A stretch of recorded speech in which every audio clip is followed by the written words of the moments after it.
Marcus Chen had everything a man could want. The 42-year-old CEO of Tech Vision Industries lived in a sprawling glass and steel mansion overlooking the Pacific, drove a collection of cars worth more than most people's homes, and commanded a company valued at $3 billion.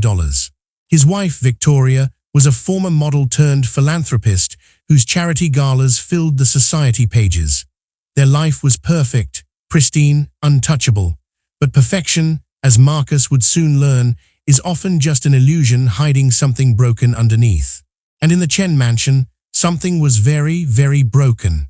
The truth would eventually surface, brought to light by the one person no one was paying attention to, the night janitor who cleaned their floors in silence.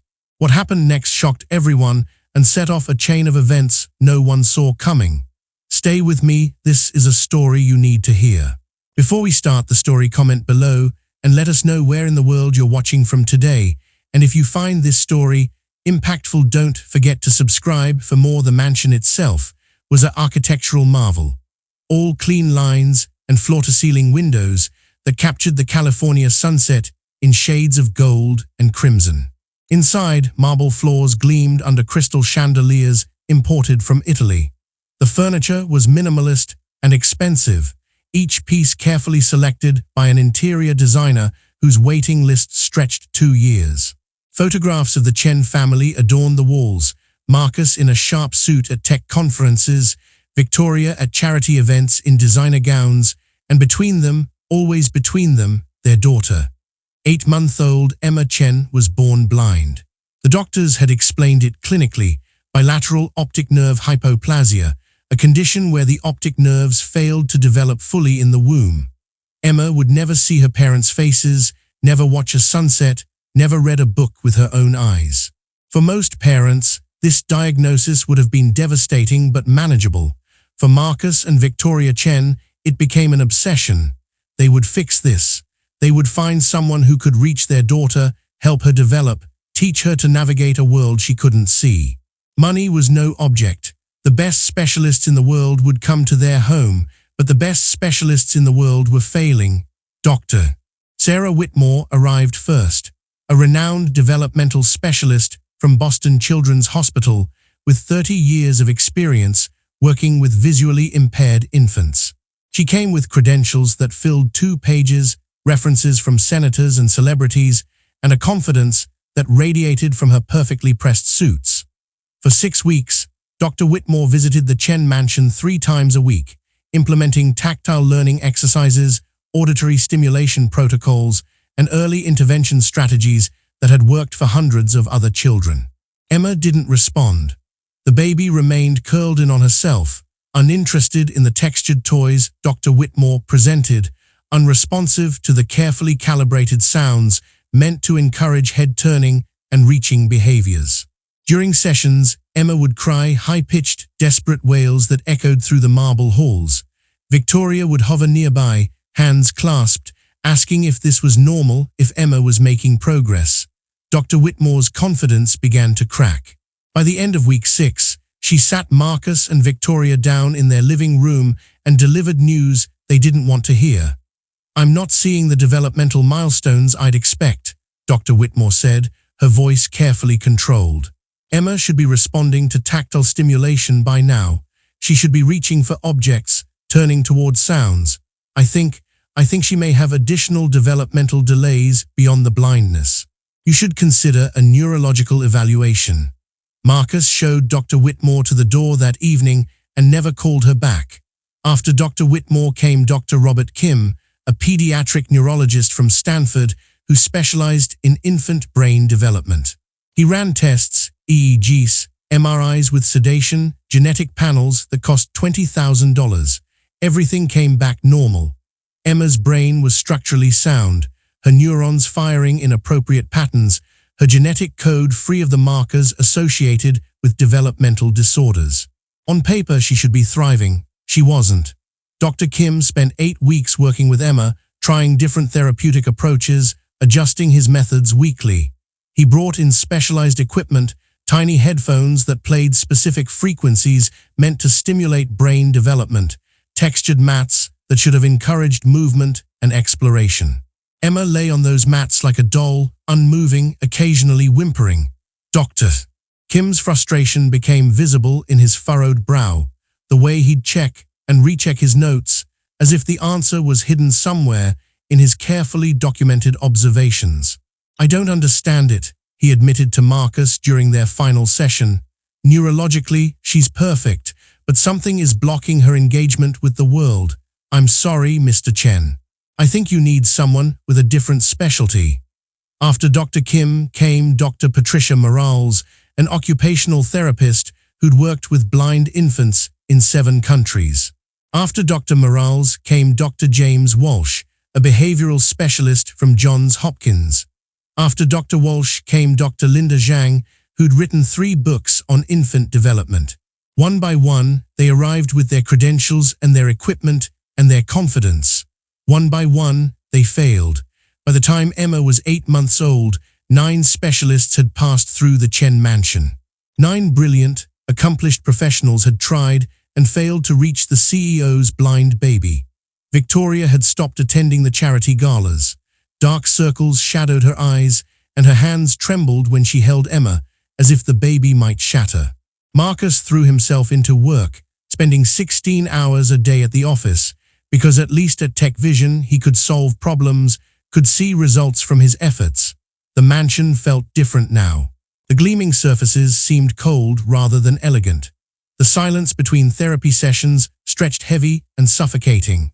The household staff moved through their duties with downcast eyes, pretending not to notice when Victoria's voice cracked as she tried to sing lullabies to a baby who didn't respond, who didn't even seem to know her mother was there. It was during this dark period that Rosa Martinez started her night shift as the cleaning person. Rosa was 63 years old, with silver-streaked hair she kept pulled back in a practical bun. Her hands were weathered from decades of work, her posture slightly stooped from years of bending and scrubbing. She'd been hired through an agency that provided overnight janitorial services to wealthy homes, arriving at 10 p.m. after the family had retired and leaving at 6 a.m. before they woke. Rosa was nearly invisible to the Chens. Marcus had never actually spoken to her, and Victoria had only nodded once in passing when she'd stayed up late one night. But Rosa had eyes. And Rosa had 4 children of her own, now grown, and 7 grandchildren who filled her small apartment with noise and life every Sunday. Rosa had raised babies, soothed crying infants at 3 a.m., learned the difference between a hungry cry and a frightened one, between discomfort and pain. And from her first night in the Chen mansion, Rosa noticed things. She noticed how the baby's nursery was kept at exactly 72 degrees, temperature controlled by a smart system that hummed almost imperceptibly. She noticed the expensive mobile hanging over the crib, its pieces made of polished wood and organic cotton, beautiful but meaningless to a blind baby. She noticed the schedule posted on the wall, blocking out Emma's day in rigid 30-minute increments. Therapy 9 o'clock 9:30, feeding 10 o'clock, tummy time 10:30, therapy 2 o'clock 2:30. But most importantly, Rosa noticed the nanny. But Rosa noticed something no one else saw, something that would explain why 9 of the world's best therapists had failed. Something that would change everything. Vanessa Cole had been Emma's nanny for 7 months, hired when Emma was just 6 weeks old. At 29, Vanessa had an impressive resume, early childhood education degree from UCLA, infant CPR certification, 5 years of experience with high-net-worth families in Los Angeles. Her references called her professional, dedicated, and exceptional with difficult children. She dressed in clean scrubs, kept her blonde hair in a neat ponytail, and maintained detailed logs of Emma's daily activities that she presented to Victoria each evening. On paper, Vanessa was perfect. Rosa first saw Vanessa on her 3rd night of work. It was 11:30 p.m., and Rosa was mopping the hallway outside the nursery when she heard the baby crying. Not the desperate wails that sometimes echoed through the house during therapy sessions, but a softer, persistent whimper that seemed to go on and on. Rosa paused, mop in hand, listening. The crying continued for 10 minutes, then 15. Finally, a door opened. Vanessa emerged from the guest room adjacent to the nursery, wearing pajamas and rubbing her eyes. She walked into Emma's room, and the crying stopped abruptly. 2 minutes later, Vanessa returned to her room and closed the door. Rosa returned to mopping, but something about the interaction nagged at her. 15 minutes was a long time for a baby to cry without being attended to, especially a baby whose parents were paying for 24-hour care. The next night, it happened again, crying at 11:45 p.m., 20 minutes of unattended whimpering. Vanessa finally emerging, silence, then back to her room. On the 5th night, Rosa decided to observe more closely. She timed her cleaning schedule to be near the nursery around midnight. At 11:50, right on schedule, Emma began to cry. Rosa positioned herself in the hallway, organizing her cleaning supplies on her cart, moving slowly and quietly. Through the cracked nursery door, she could see Emma's crib in the soft glow of a nightlight. The baby's small fists waved in the air, her face scrunched and red. Rosa glanced at the guest room door. It remained closed. 5 minutes passed. 10. Emma's cries grew more distressed. Rosa's hands clenched on her mop handle. Every instinct in her body screamed to go in, to pick up the baby, to offer comfort. But this wasn't her place. She was the janitor, the night cleaning woman, invisible. At the 12-minute mark, Vanessa's door finally opened. But instead of rushing to the baby, Vanessa walked slowly, checking her phone, taking her time. She entered the nursery and leaned over the crib. From her position in the hallway, Rosa heard Vanessa's voice, low and flat. "Oh, you're awake again." Fine, no warmth, no tenderness, just resignation, almost annoyance. Vanessa picked Emma up, but the way she held the baby made Rosa's chest tighten. The nanny's arms were stiff, holding Emma away from her body rather than close. She sat in the rocking chair and gave Emma a bottle, but she was scrolling through her phone with her free hand, not looking at the baby at all. Emma drank mechanically, her small body tense. After 10 minutes, Vanessa placed Emma back in the crib, not gently, but not roughly enough to be called careless. She left the room, and the door clicked shut behind her. Rosa stood frozen in the hallway, her heart pounding. Something was wrong. She couldn't articulate exactly what, couldn't point to a specific action that was abusive or neglectful. But 30 years of motherhood had given Rosa instincts that rang like alarm bells. That baby wasn't being hurt. But she wasn't being loved either. Over the next week, Rosa began watching more carefully during her nightly shifts. She cleaned the nursery every night, using the task as an excuse to observe the space, to look for clues that might explain the disconnect she felt. What she discovered made her increasingly uneasy. Emma's crib was always pristine, sheets changed daily, toys arranged neatly. The bottles were sterilized and prepared according to the schedule posted on the wall. The nursery temperature was perfect, the air purifier hummed, and every safety protocol was followed to the letter. On the surface, Emma was receiving excellent care, but Rosa noticed other things. She noticed that the tactile toys the therapists brought, toys with different textures meant to encourage exploration, were often sitting untouched on the shelf, still in their original positions from days before. She noticed that Emma's clothes, while clean and expensive, were sometimes put on inside out or backwards. Small details that suggested the person dressing her wasn't paying attention, wasn't taking care. One night, Rosa found a therapy journal left open on the changing table. It was Dr. Walsh's log, filled with notes about his sessions with Emma. Rosa's English wasn't perfect. She'd immigrated from Mexico 40 years ago and still spoke with a heavy accent, but she could read well enough. Dr. Walsh's notes painted a picture of a baby who seemed to exist in her own world, unreachable and unresponsive. But one note, dated 2 weeks prior, made Rosa stop cold. Emma appears more engaged in morning sessions than afternoon sessions. Recommended shifting primary therapy block to 9 o'clock, 11 o'clock a.m. when she seems most alert and receptive. However, Nanny Cole reports Emma is difficult in the mornings and prefers afternoon schedule, will attempt afternoon sessions for another week. Rosa read the note 3 times. The therapist wanted to work with Emma in the mornings when she was most alert, but Vanessa had pushed for afternoons. Why would a nanny want to avoid the times when the baby was most responsive? The answer would come sooner than Rosa expected, and it would be more disturbing than she could have imagined. Rosa debated with herself for days about whether to say anything. Who would she tell? Mrs. Chen, the elegant woman who seemed to be falling apart under the weight of her daughter's condition.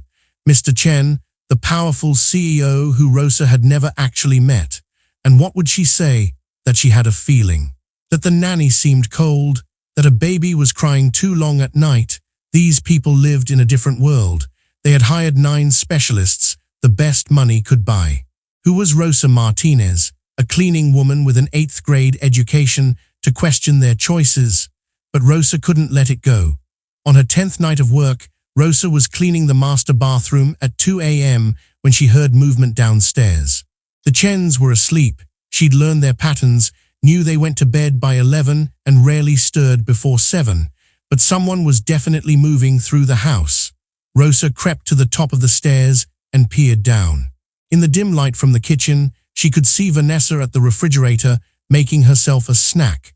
The nanny was wearing earbuds and humming to herself, completely relaxed and at ease. Then Rosa heard it. From the nursery, 2 floors up, came the faint sound of crying. Rosa watched Vanessa, waiting for her to react, to remove her earbuds and go to the baby. But Vanessa just kept making her sandwich, opening a bag of chips, pouring a glass of wine. She was wearing the earbuds deliberately, Rosa realized. She'd put them in so she wouldn't hear Emma crying.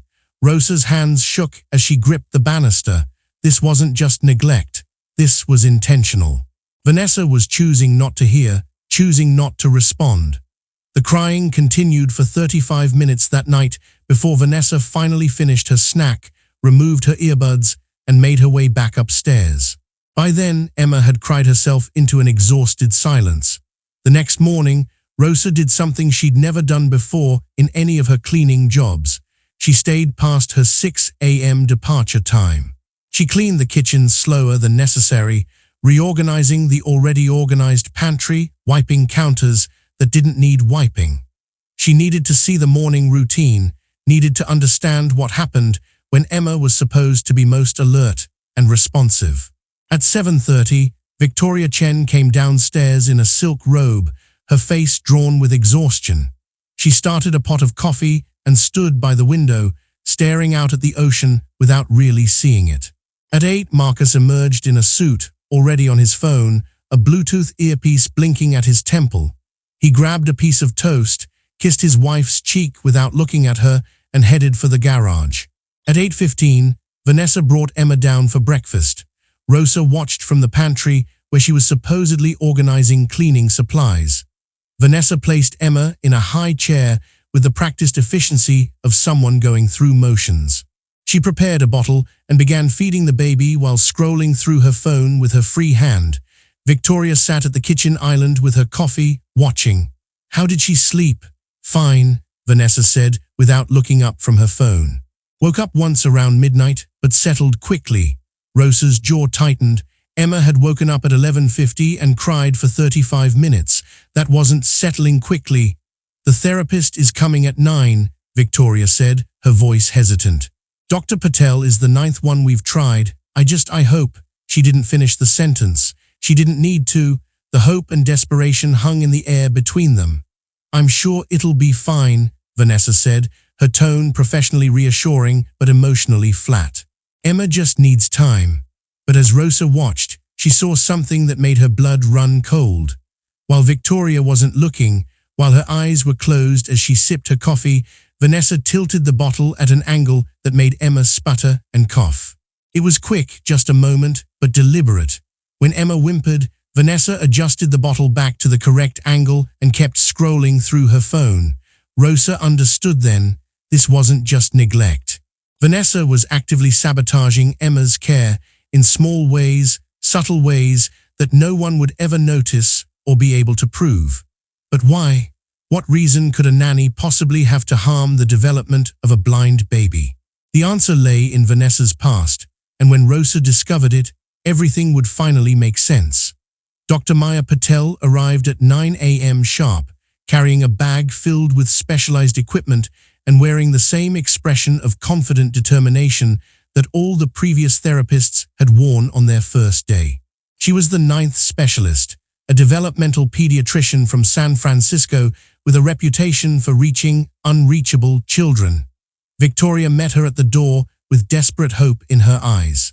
Rosa should have left 2 hours ago, but she lingered in the house, finding excuses to stay. She cleaned windows that were already clean, reorganized the linen closet, moved through the mansion like a ghost. She needed to see this therapy session. She needed to understand. From her position in the hallway, Rosa could see into the living room where Dr. Patel had set up her materials. Emma lay on a soft mat, and Dr. Patel was introducing various textured objects, speaking in a calm, melodic voice. "Let's try this one, Emma. Feel how soft it is. This is bunny fur. And this one crinkles when you touch it. Can you reach for the sound?" Emma didn't move. She lay still, her small face turned away from the therapist's voice, her body tense and unresponsive. But Rosa saw something the therapist didn't see. She saw Vanessa standing in the corner, arms crossed, watching. And she saw the small smirk that crossed the nanny's face when Emma failed to respond to Dr. Patel's encouragement. It was quick, barely there, but Rosa caught it.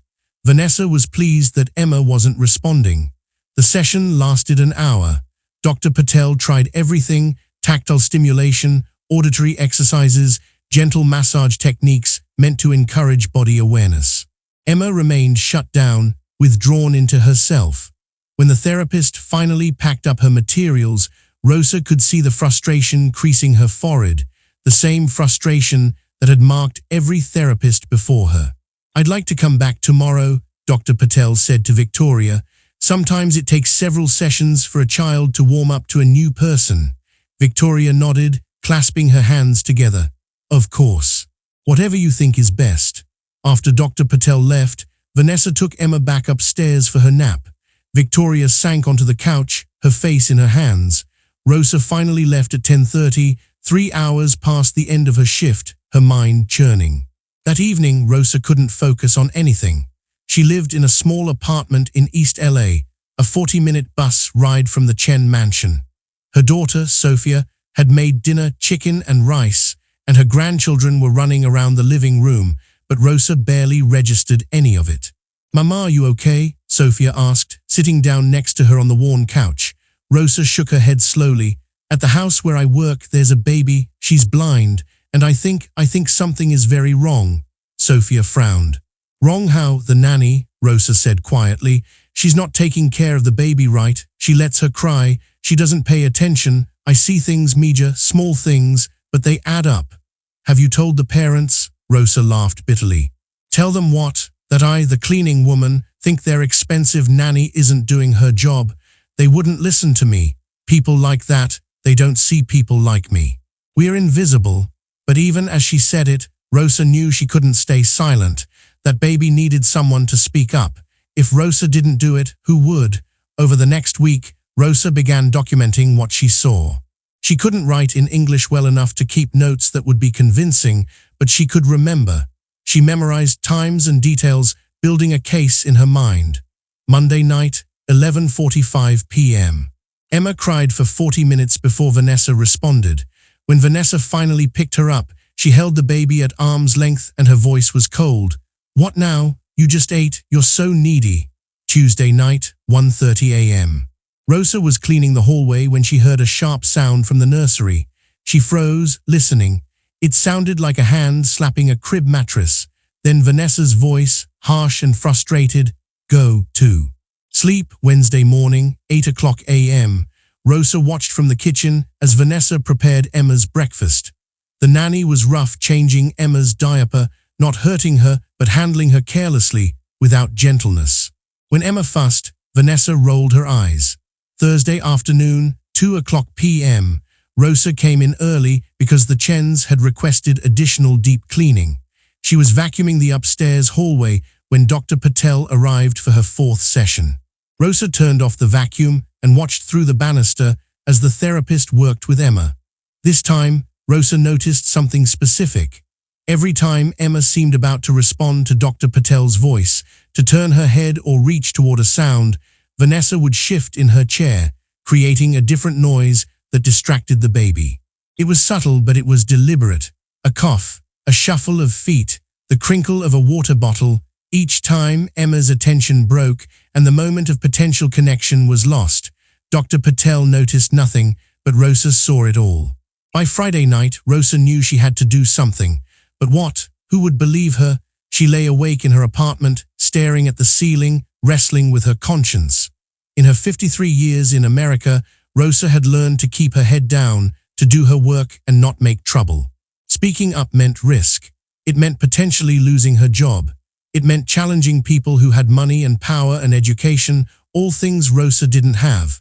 But then she thought of her own grandchildren, how she held them close, how she responded to every cry, every need.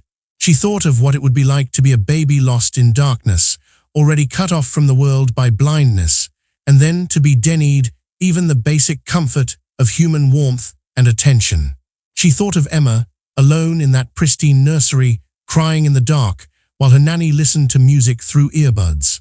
On Saturday morning, Rosa made a decision. She would need proof, real proof that couldn't be dismissed, and she had an idea of how to get it. The Chen mansion had security cameras throughout the house. Rosa had noticed them on her first night, small black domes in the corners of rooms, in hallways, covering every entrance. But she'd also noticed something else. There were no cameras in the nursery itself. Privacy, probably. The Chens wouldn't want cameras in their baby's room. But there were cameras in the hallway right outside the nursery door. And if Rosa's timing was right, those cameras would have captured something important. The problem was access. Rosa had no way to view the security footage.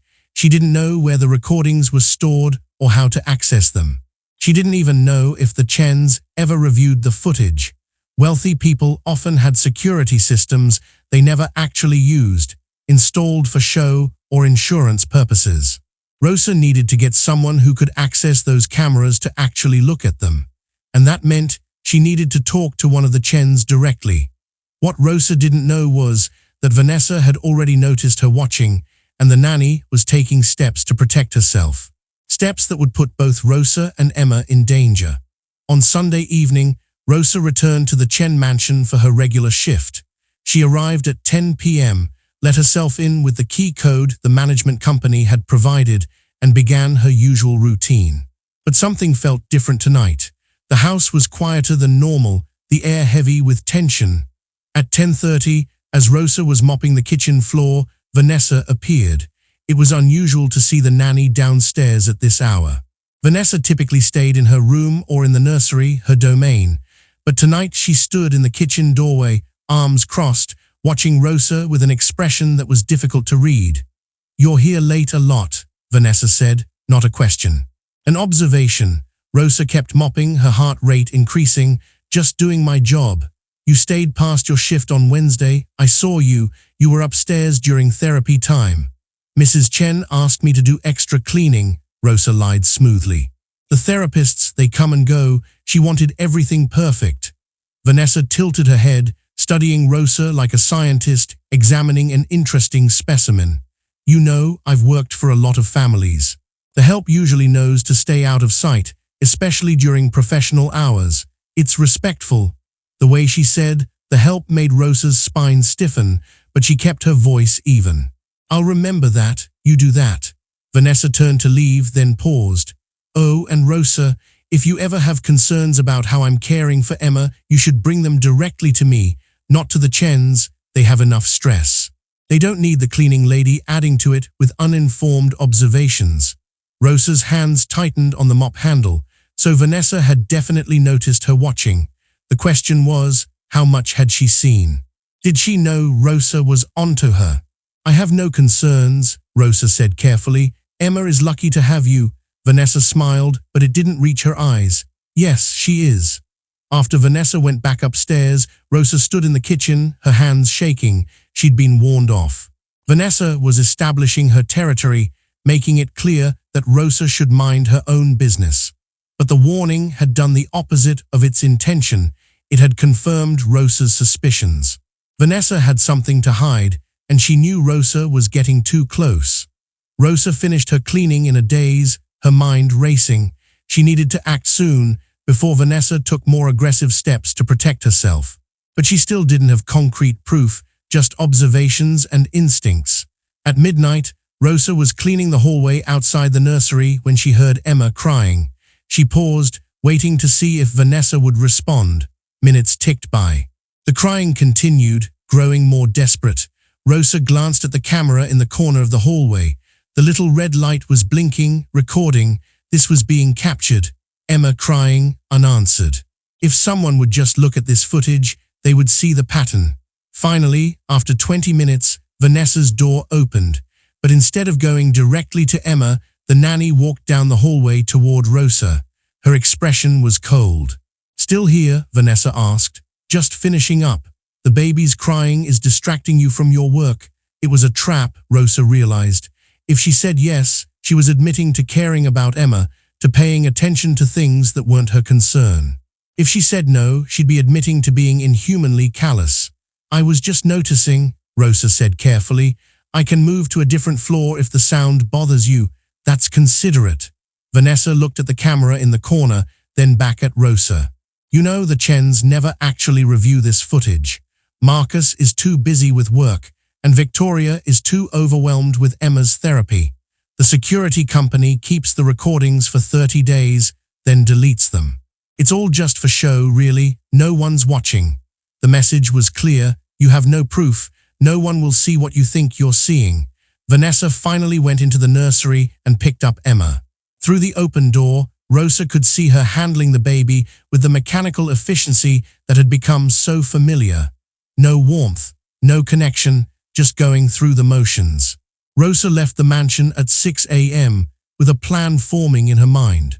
If the Chens weren't reviewing the security footage, she needed to make them review it. But she needed a reason, an excuse that wouldn't immediately identify her as the source. She couldn't just tell them to look at the cameras. They'd want to know why, and Vanessa would know Rosa had spoken up. The solution came to her on the bus ride home, watching the sun rise over Los Angeles. She would need help. She would need someone the Chens would actually listen to. Someone with credentials and authority. She would need to talk to one of the therapists. Dr. Maya Patel had been coming to the Chen mansion for 2 weeks now, 3 times a week, and Rosa had observed her closely. Unlike some of the previous therapists who'd grown frustrated and distant, Dr. Patel genuinely seemed to care about Emma. She took her time during sessions, spoke to the baby with tenderness, and Rosa had noticed her frowning at Vanessa on more than one occasion, as if she sensed something off but couldn't quite identify it. If Rosa could get Dr. Patel to look at the security footage, to see the pattern of neglect and sabotage, the therapist might be able to convince the Chens to investigate further. But talking to Dr. Patel meant breaking cover, admitting that she'd been watching and documenting. It meant risk. Rosa thought of Emma's tiny face, the way the baby seemed to have given up, to have stopped trying to engage with a world that never responded to her needs. She thought of Vanessa's cold smile and calculated cruelty. The risk was worth it. On Monday evening, Rosa did something she'd never done before. She called the Chen mansion's main number during her shift and asked to speak with Mrs. Chen. The housekeeper who managed the day staff, a stern woman named Patricia, answered and asked what this was regarding. "I need to speak with her about Emma," Rosa said, her accent thickening with nervousness. "It's important." There was a long pause. "Mrs. Martinez, you're the night cleaning person, correct?" "Yes. Mrs. Chen is very stressed right now. If this is about your work schedule or cleaning supplies, you need to contact the management company, not the family directly." "Please," Rosa said, her voice breaking slightly. "It's about the baby. I've seen things. I need to talk to her." Another pause, then, "Hold on." 2 minutes later, Victoria Chen's voice came on the line, brittle with exhaustion. "Yes, this is Victoria Chen." Rosa's mouth went dry. Now that she had the woman on the phone, the words she'd prepared seemed to evaporate. "Mrs. Chen, my name is Rosa. I clean your house at night. I need to tell you something about Emma." "About Emma?" Victoria's voice sharpened with sudden intensity. "What about her? Is she okay? Did something happen?" "She's okay right now," Rosa said quickly. "But Mrs. Chen, I watch at night when I work. I see things. The nanny, Miss Vanessa, she doesn't take care of Emma right. She lets her cry for very long time. She doesn't hold her nice. I think this is why Emma doesn't get better with the therapists." Silence on the other end of the line. When Victoria finally spoke, her voice was cold. "Excuse me," Rosa's heart sank. She'd made a mistake. She could hear it in Victoria's tone. "I'm sorry, I just thought, you're accusing our nanny of neglecting our daughter." "Not accusing, I'm just saying what I see. Vanessa has impeccable credentials. She's been with us for 7 months. She keeps detailed logs of Emma's care. She's professional and dedicated." Victoria's voice was rising now, defensive and angry. "I don't know what you think you saw, but I don't appreciate the help making accusations about—" "Please," Rosa interrupted, desperation making her bold. "Please just look at the security cameras, the hallway outside the nursery. You can see, every night Emma cries and Vanessa doesn't come. She waits. She lets the baby cry." "That's enough," Victoria snapped. "I don't have time for this." Vanessa uses controlled soothing techniques recommended by sleep specialists. Sometimes babies need to learn to self-soothe. If you had any understanding of modern childcare practices, you'd know that. "But Mrs. Chen, I'll be contacting your management company tomorrow. This is inappropriate. You should be cleaning, not spying on my family and making wild accusations. Don't contact me again." The line went dead. Rosa sat in the Chen's kitchen, holding the phone, her hands trembling. She'd miscalculated badly. Instead of helping Emma, she just painted a target on her own back. Victoria would call the management company. Rosa would lose this job, maybe get blacklisted from other positions. And Emma would still be trapped with Vanessa, with no one to protect her. Rosa wanted to cry, but she didn't. She'd cried enough in her life, when she'd crossed the border 40 years ago, leaving her mother behind, when her husband died of cancer, when money was so tight she'd had to choose between rent and medicine. She'd survived all of that. She could survive this too. But what about Emma? Rosa was still sitting there, trying to figure out her next move, when she heard footsteps on the stairs. Vanessa appeared in the kitchen doorway, and from the satisfied smile on her face, Rosa knew the nanny had been listening somehow. Maybe on an extension, maybe through a baby monitor. However she'd done it, Vanessa had heard Rosa's disastrous conversation with Victoria.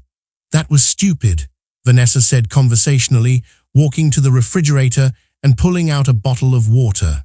"Did you really think she'd believe you? A cleaning lady with broken English over me?" Rosa stood up, her jaw tight. "Why do you do this to that baby? What did she ever do to you?" Vanessa laughed. "Do to her?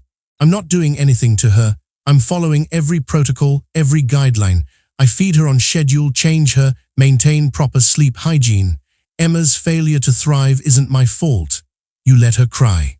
You don't hold her right, you sabotage the therapy." "Prove it," Vanessa said, her eyes glittering. "Go ahead, prove any of that." "You can't, because on paper I'm perfect. The Chens love me, they trust me. And you," she looked Rosa up and down dismissively, "you're nobody." Rosa felt something harden in her chest. She'd spent her whole life being dismissed, being treated as invisible and unimportant. She'd accepted it because she had to, because survival required swallowing pride and anger. But this wasn't about her anymore. This was about a helpless baby who couldn't speak for herself. "Why?" Rosa asked again. "Just tell me why." Vanessa's smile faded. For a moment, something ugly flashed across her face, resentment, jealousy, bitterness. "You want to know why? Fine, I'll tell you, since you're getting fired anyway." She sat down at the kitchen island, and in that moment she looked different. Younger, tired, almost human. "I spent 5 years getting my degree in early childhood education," Vanessa said. 5 years of school while working 2 jobs to pay for it. I graduated at the top of my class. I thought I'd get a job at a prestigious preschool, maybe even start my own childcare center someday. But you know what early childhood educators make? $28,000 a year. Before taxes. Rosa said nothing, letting her talk. "So I became a nanny instead. At least wealthy families pay well. I've worked for 6 families in 5 years.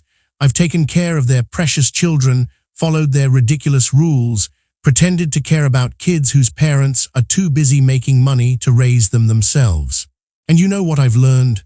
Vanessa's voice had turned bitter, acid. I've learned that rich people don't actually care about their kids, they just care about appearances. About being able to tell their friends they hired the best nanny, the best therapists, that they're doing everything right. The Chens don't love Emma. They love the idea of fixing her, of solving her like she's a problem in one of Marcus's board meetings. If they actually cared, they'd spend time with her. Victoria would hold her, talk to her, be present. But she doesn't. She hands Emma off to me and the parade of therapists and then wonders why her daughter isn't developing. That's not true, Rosa said quietly. Mrs. Chen is trying. She's scared. She's weak, Vanessa spat. And I'm tired of pretending I care about these people's children. I do my job. I fulfill my contract. I keep Emma alive and healthy. But love her, connect with her. Why should I? They're not paying me to love her. They're paying me to manage her. Rosa understood then. Vanessa wasn't actively trying to hurt Emma. She was simply refusing to give the baby what she needed most: human connection, warmth, responsive care. And for a blind baby, already cut off from the visual cues that helped other infants bond with caregivers, that lack of connection was devastating. Emma was shutting down because no one was teaching her that the world was safe, that her needs would be met, that she was loved. All the therapists in the world couldn't fix what Vanessa was breaking with her cold, mechanical care. You should quit, Rosa said. If you don't care, if you're burned out, just quit. Let them find someone who can love that baby. Vanessa laughed. And give up this paycheck? The Chens pay me $75,000 a year, plus room and board. Do you know how much money I've saved in 7 months? I'm almost ready to start my own business. 6 more months, and I'll have enough capital. 6 more months of babysitting a blind kid who doesn't even know I'm there anyway. It's the easiest money I've ever made. She stood up, walking toward the door, then paused. You know what the funny thing is? You could tell all of this to Victoria. Every word I just said. She still wouldn't believe you. Because believing you would mean admitting she made a mistake, that she's been paying someone for 7 months who's been letting her daughter suffer. And Victoria Chen doesn't make mistakes. None of them do. Vanessa disappeared upstairs, leaving Rosa alone in the kitchen. Rosa wanted to collapse, to give up, to accept that Vanessa was right. No one would believe her. But then she heard it, drifting down from 2 floors up. Emma, crying. That soft, defeated whimper that Rosa had come to know so well. The sound of a baby who'd learned that crying didn't bring comfort, that no one was coming. Rosa made a decision. She walked out of the mansion, got on the bus, and went home. She called in sick for the next 2 days, telling the management company she had the flu. She spent those 2 days making phone calls, doing research, building a case. First, she called Dr. Patel's office. The receptionist told her the doctor wasn't available, but Rosa was persistent. Tell her it's about Emma Chen. Tell her the cleaning lady has information about why Emma isn't responding to therapy. 20 minutes later, her phone rang. Dr. Patel had called back personally. This is Dr. Patel. You have information about Emma? Rosa took a deep breath and told her everything.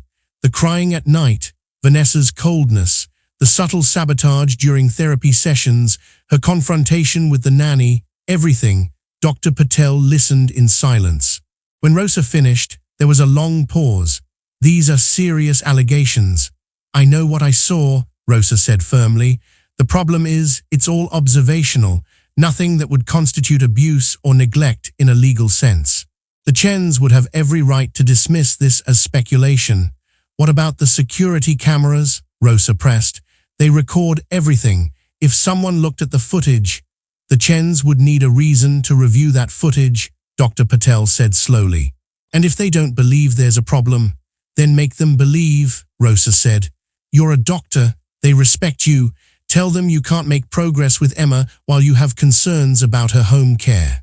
Tell them you need to see the full picture, including nighttime routines. Tell them it's medically necessary.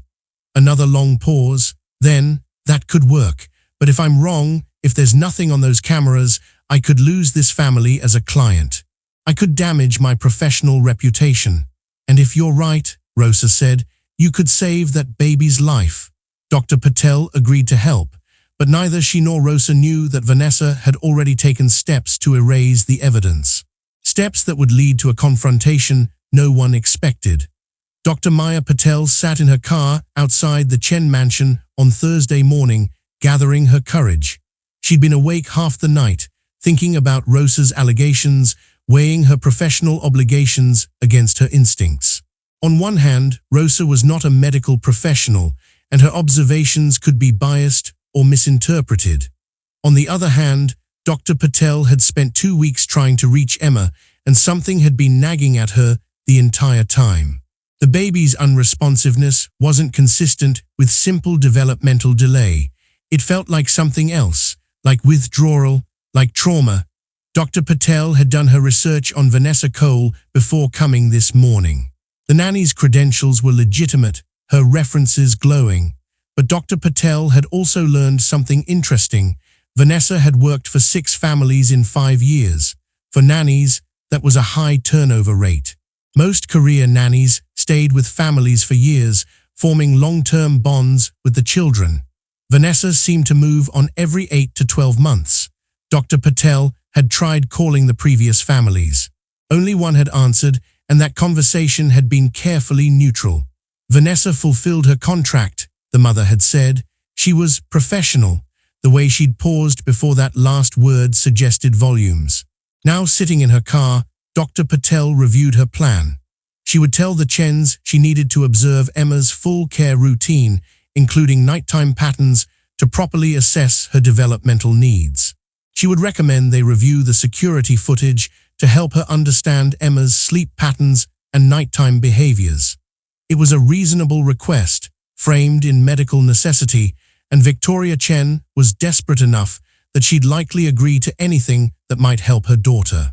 Dr. Patel grabbed her bag and headed inside. The meeting happened in the Chen's living room at 11 a.m.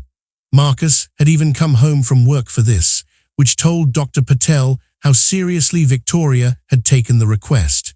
Both parents sat on the pristine white couch, looking exhausted and defensive.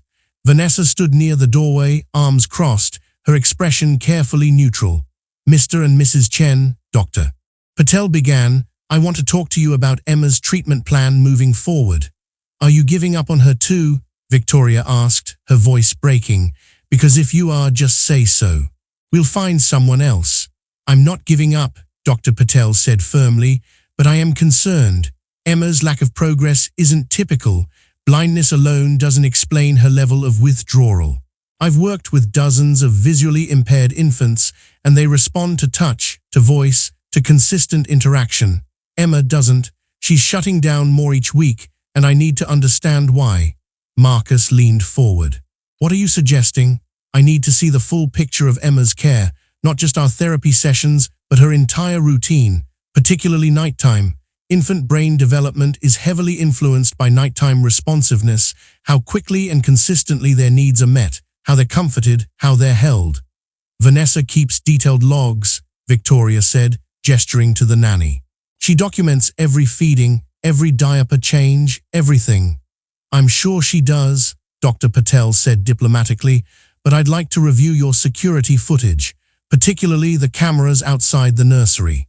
I want to see Emma's actual nighttime patterns, how often she wakes, how long it takes for her to be attended to, how she's being handled. These observations will help me understand what's blocking her development." Vanessa's expression didn't change, but Dr. Patel saw her jaw tighten almost imperceptibly. Marcus frowned. "You want to watch our security footage? That seems invasive." "It's medically necessary," Dr. Patel said, holding his gaze. "If you want me to help Emma, I need to see the real picture, not just what happens during our scheduled sessions. Something is happening outside of our therapy time that's undermining her progress." There was a long, tense silence. Finally, Victoria spoke. "Fine, if it will help Emma, we'll do it. Marcus, can you pull up last week's footage?" "Of course," Marcus said, already pulling out his phone. "I can access it through the security company's app. What dates do you want to see?" "Let's start with this past Monday night," Dr. Patel said. She'd chosen Monday specifically because Rosa had told her that was one of the worst nights, when Emma had cried for nearly 40 minutes without response. Marcus tapped at his phone, frowning. "Okay, I'm in the system. Hallway outside nursery, Monday night," He paused. What time should I start? Let's start at 11 p.m. and watch through 1 a.m., Dr. Patel said. Marcus fast-forwarded through the footage, the timestamp speeding through the hours. The hallway remained empty and still, no movement, no sound. At 11:47, according to Rosa's account, Emma should have started crying. But on the screen, nothing happened. The hallway remained silent and still. No crying audible from the nursery. At 12:15, Vanessa's door opened and she walked calmly into the nursery, stayed for a few minutes, then returned.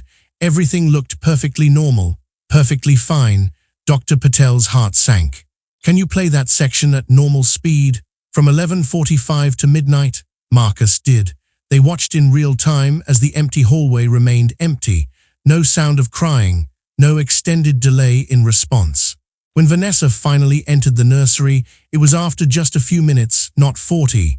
She emerged shortly after, everything calm and routine. I don't understand, Victoria said, looking at Dr. Patel.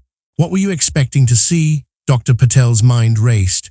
Rosa had been so specific, so certain, but the footage showed nothing wrong. Either Rosa had been mistaken, or, can we check a different night? Dr. Patel asked.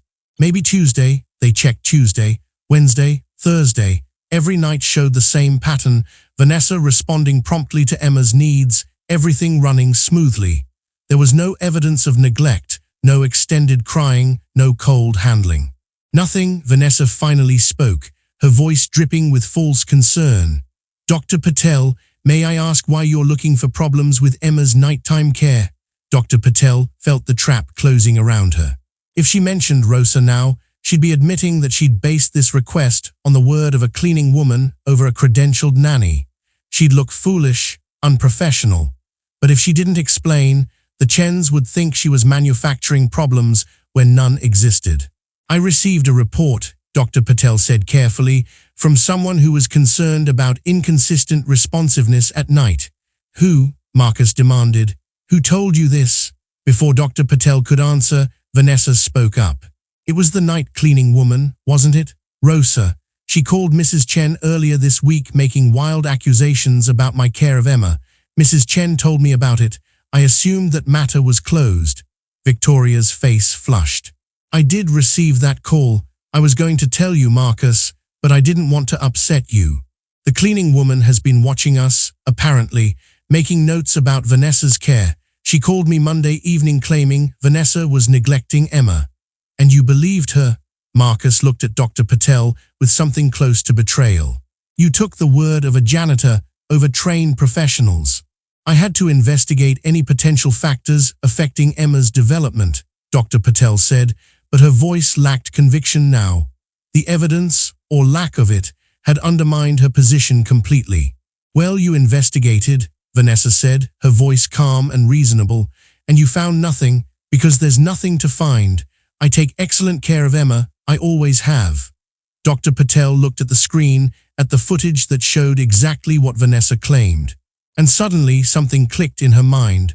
The footage was too perfect. Every night, Vanessa responded within minutes. Every night, Emma's crying was minimal. Every night, the timing was consistent, almost rehearsed. Mr. Chen, Dr. Patel said slowly, can you tell me if anyone has access to delete or edit this footage? Marcus frowned. The security company maintains it. We can view it through the app, but we can't edit it. Why? Because this footage looks edited to me, Dr. Patel said, her certainty growing as she spoke. The timestamp is continuous, but the audio levels are too consistent. When Emma cries, we should hear it in the hallway even with the door closed. Infant cries carry, but in this footage, there's no ambient sound at all until Vanessa enters the nursery. It's been cleaned up. Audio removed. But what Dr. Patel didn't know was that Vanessa hadn't just edited the footage. She'd replaced it entirely, swapping the real recordings with staged ones she'd created over the past few days. And the only person who could prove it was Rosa, the woman who was about to walk into the greatest danger of her life. That's ridiculous, Vanessa said, but there was an edge to her voice now. The footage shows reality. You're looking for problems because you're embarrassed about trusting an unreliable source. Marcus pulled up the security company's website on his phone. Let me call them. They can verify if the footage has been tampered with. Wait, Victoria said suddenly. She was staring at the frozen image on Marcus's phone at the timestamp reading Tuesday, 11:52 p.m. Marcus, zoom in on that. He did. Victoria pointed at something in the corner of the frame. That clock, on the hallway table, what time does it show? Marcus squinted. The antique clock, visible in the background of the security footage, read 11:47, but the timestamp said 11:52, a 5-minute discrepancy. Could be the clock needs to be reset, Vanessa said quickly. Those old clocks lose time. That clock is synchronized to atomic time, Marcus said slowly, his voice changing. I set it myself. It's never off by more than a few seconds. He looked up at Vanessa. Why is the timestamp 5 minutes ahead of the actual time? Vanessa's mask began to crack.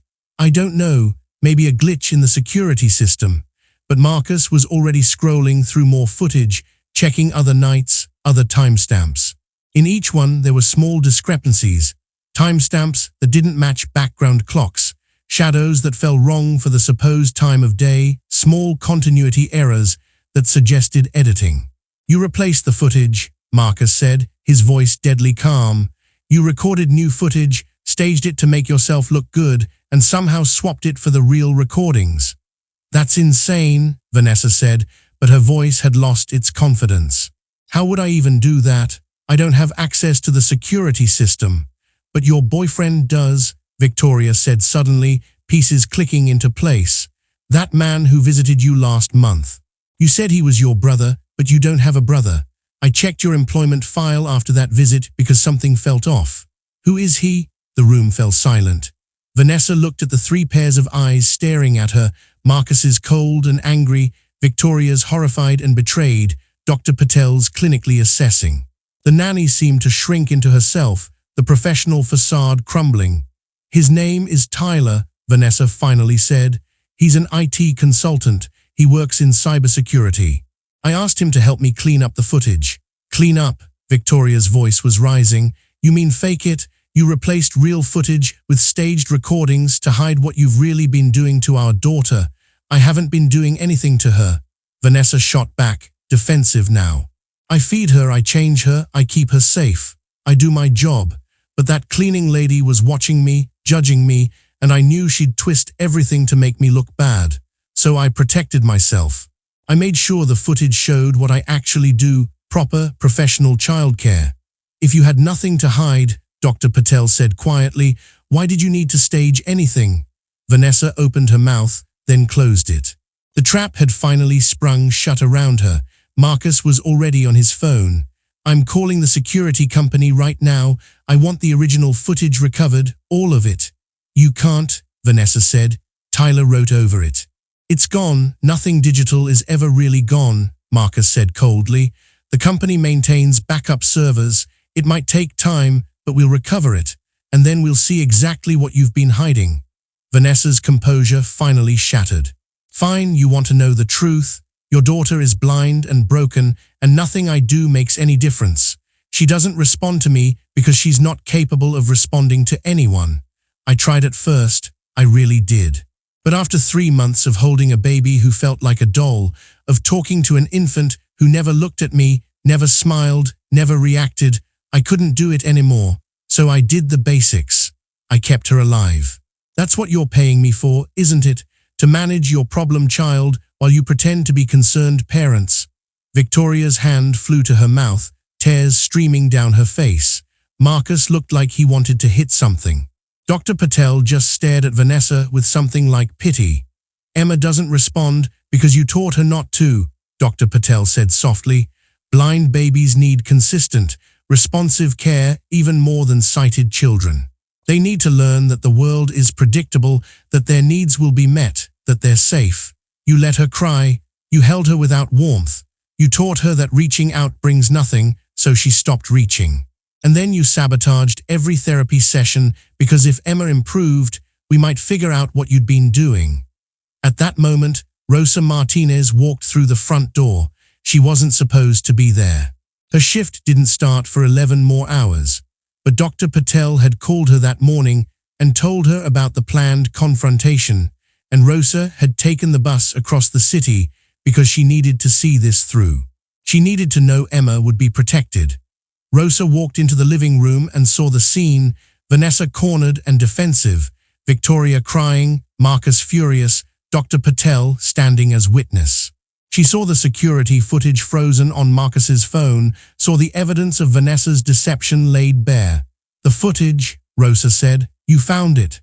She replaced it, Victoria said, her voice thick with tears. She's been lying this whole time, about everything. Rosa walked up to Vanessa, and despite the difference in their heights and circumstances, it was the nanny who seemed small in that moment. Why didn't you just quit? Rosa asked. If you didn't want to be here, if you couldn't love Emma, why stay? Money, Vanessa said bitterly. Because this job pays 3 times what I'd make anywhere else, and I was almost done saving for my own business. 6 more months and I'd have been gone. But you couldn't mind your own business, could you? You, a cleaning woman, thought you knew better than everyone else. I know that babies need love, Rosa said simply. I don't need a degree to know that. Marcus had his phone to his ear now, speaking in clipped tones. Yes, I need the police. I have an employee who's been neglecting my infant daughter and falsifying evidence to cover it up. He gave the address, his eyes never leaving Vanessa. Vanessa's face went pale. You're calling the police, for what? I didn't hurt her, I didn't break any laws. Child neglect is a crime, Dr. Patel said. Emotional abuse is a crime.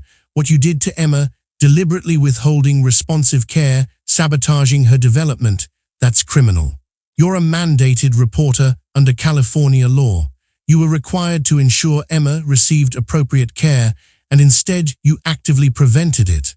The police arrived 20 minutes later. They listened to Marcus's explanation, watched the doctored security footage with its telltale timestamps errors, and spoke briefly with Dr. Patel about the medical implications of Vanessa's actions. They asked Vanessa if she'd like to make a statement. I didn't hurt that baby, Vanessa said, her voice hollow. I didn't help her. There's a difference. Not to the law, one of the officers said. Not when you're being paid as a professional caregiver and you deliberately withhold care. They didn't handcuff her. That would come later, after the investigation was complete, but they escorted her out of the mansion to take her statement at the station. Vanessa didn't look at Emma as she left. She didn't look at any of them. She just walked out with her head down, her professional life in ruins. After she was gone, the mansion fell silent. Victoria sat on the couch, her face in her hands, her shoulders shaking with sobs. Marcus stood by the window, his jaw clenched, staring out at nothing. Dr. Patel had gone upstairs to check on Emma, who'd slept through the entire confrontation in her nursery. Rosa stood in the doorway, uncertain if she should leave or stay. She'd done what she came to do. Emma was safe now. Vanessa was gone, but something still felt unfinished. Victoria finally looked up, her eyes red and swollen. She looked at Rosa for a long moment, really looked at her for perhaps the first time. You were right, she said, her voice breaking. You tried to tell me, and I dismissed you. I was so horrible to you on the phone. I called you inappropriate. I almost had you fired. You didn't know, Rosa said quietly. I should have known, Victoria said. I should have seen it. I'm her mother. How did I not see what was happening to my own daughter? Marcus turned from the window. The security company is recovering the original footage from their backup servers. It'll take a few days, but we'll have it. We'll see exactly what Vanessa did, how bad it really was. Does it matter? Victoria asked hollowly. We already know it was bad. We know our daughter has been suffering for months while we paid someone to harm her. Dr. Patel came back downstairs, carrying Emma. The baby was awake now, making small sounds but not crying. I'd like to try something, the therapist said. Mrs. Chen, would you sit down? Victoria sank back onto the couch, and Dr. Patel carefully placed Emma in her arms. Hold her close, skin to skin if possible, just hold her and talk to her. I've tried, Victoria said, her voice breaking.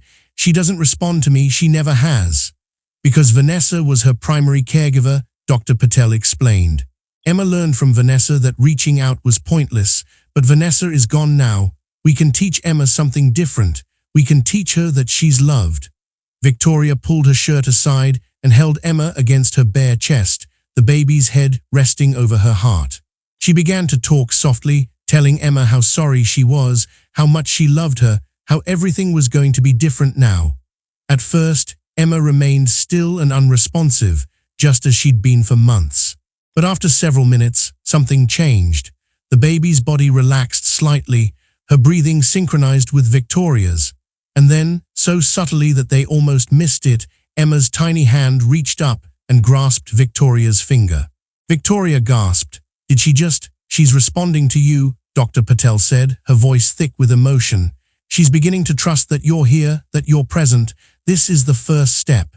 Tears streamed down Victoria's face as she held her daughter close, feeling the tiny hand gripping her finger.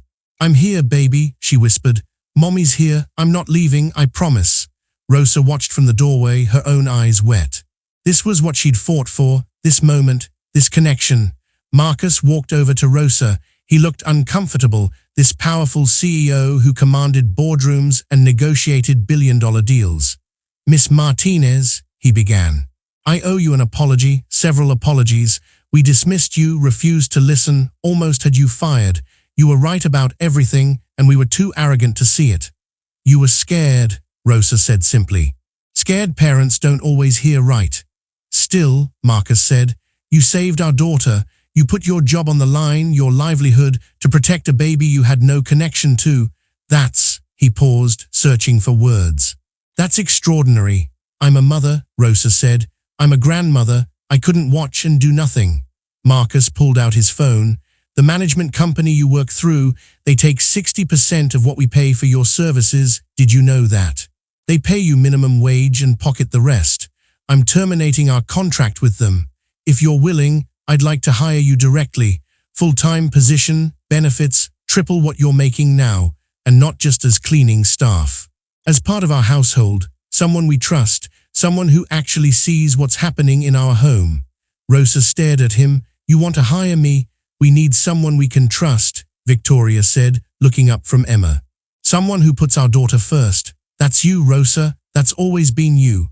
Rosa felt her chest tighten with emotion. In 53 years in America, she'd never been offered anything like this. Real security, real respect. Recognition for her value as more than just the invisible help. "Yes," she said, her voice thick. "Yes, I'll stay." Dr. Patel had continued working with Emma 3 times a week, but now the therapy sessions looked completely different. Victoria was present for everyone, learning how to engage with her blind daughter, how to use touch and voice to build connection. Marcus had reduced his work hours to spend mornings with Emma, holding her, reading to her even though she couldn't see the pictures, teaching her through presence and patience. And Rosa had become an integral part of Emma's care team. She worked during the day now, no longer relegated to the invisible night shift. She held Emma while Victoria attended to other tasks, sang to her in Spanish and English, taught the baby that the world was full of warmth and love. The change in Emma was remarkable. At 14 months old, she was reaching for toys now, turning toward voices, laughing when someone tickled her tummy. She would never have sight, but she was learning to navigate her world through other senses. More importantly, she was learning to trust, to connect, to be present with the people who loved her. Vanessa Cole had been charged with child endangerment and fraud. Her trial was pending, but her career was over.